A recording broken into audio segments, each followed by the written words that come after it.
So let's look at the last page of this packet. Example 11, we just talked about one-sided limits, the limit from the left and the limit from the right.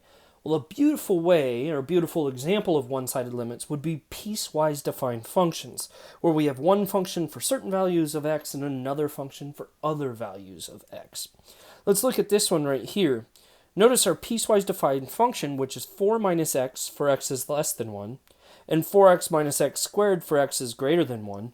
First of all, notice it's not even defined when x is equal to 1. Neither of those is less than or equal to or greater than or equal to. So we're dealing with a hole here, an open circle. It's not defined at that point, but don't let that fool you. That doesn't mean anything to us. It doesn't have to be defined at that point for the limit to exist. It's what happens near the point, not at the point. So the first thing I want you to realize is when I look at x is less than 1, really what I'm saying here is from the left. Okay, from the left. And when I look at x is greater than 1, here really what I'm saying is from the right. So the question is, what is the limit as x approaches 1 of this function? Does it even exist? So how am I going to do that? Well, I'm going to look at the limit as x approaches 1 from the left of f of x by plugging it into the function from the left, which is the 4 minus x. And I'm going to look at the limit as x approaches 1 from the right of the function by plugging 1 into the function to the right of x equals 1, which is the 4x minus x squared.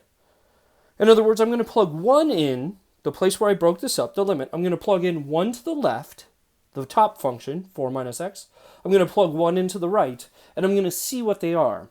If those numbers are the same, then the limit exists and it's that value. And if those numbers are different, then the limit does not exist because the left is not equal to the right. So let's give it a try. Let's look at the limit as x approaches 1 from the left of this function. Well, in this case, because it's a piecewise defined function, this is the limit as x approaches 1 from the left of the function on the left, which is 4 minus x. 4 minus x. What does that allow us to do?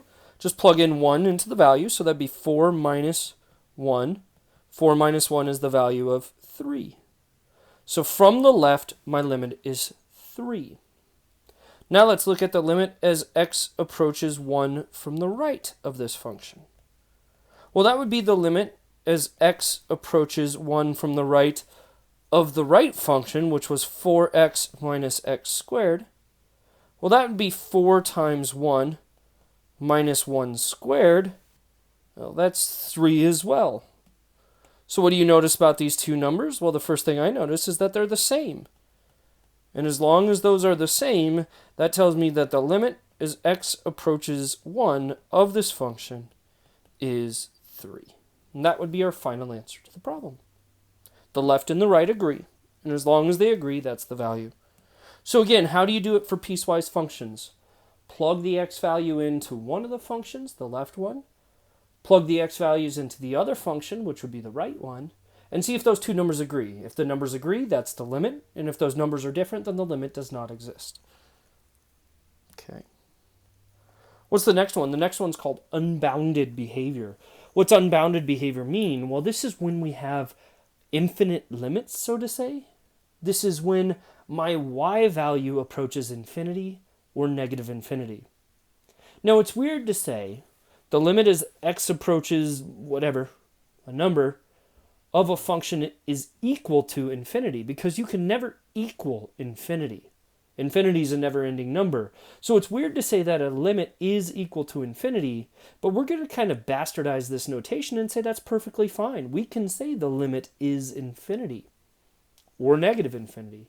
And when we write that, all we're saying is it grows without bound or decreases without bound. So growing without bound means it goes up all the way up to infinity, and decreasing means it goes down all the way down to negative infinity. So let's look at a nice example, example 12 here. It says, find the limit, if possible. The limit as x approaches 0 of 1 over x squared. Well, let's look at this. As we're trying to approach x equals 0, so let's come in from the left-hand side.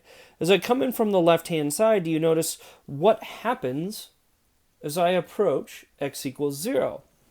Well, if I look as x approaches 0 from the left, the limit as x approaches 0 from the left of this function, well, it goes up to infinity. So again, I know you can't equal infinity, but we're going to write equal infinity, meaning it approaches infinity or it increases without bound. Likewise, what happens when I come in from the right? As I come in from the right, my y value goes up to infinity. So I know the limit as x approaches 0 from the right of this function is also equal to infinity. Well, what do you notice? Both the left and the right are infinity, and since the left and the right are infinity, we could say that the limit is equal to infinity. Again, meaning growing without bounds. Well, does it always have to? Can that always happen? Let's take a look at an example number 13 here. It says find the limit if possible. We want the limit as x approaches 2 of 3 over x minus 2. Again, imagine you didn't have the graph on this problem, okay? 3 over x minus 2. What would I do? Well, I'd try plugging in the number 2.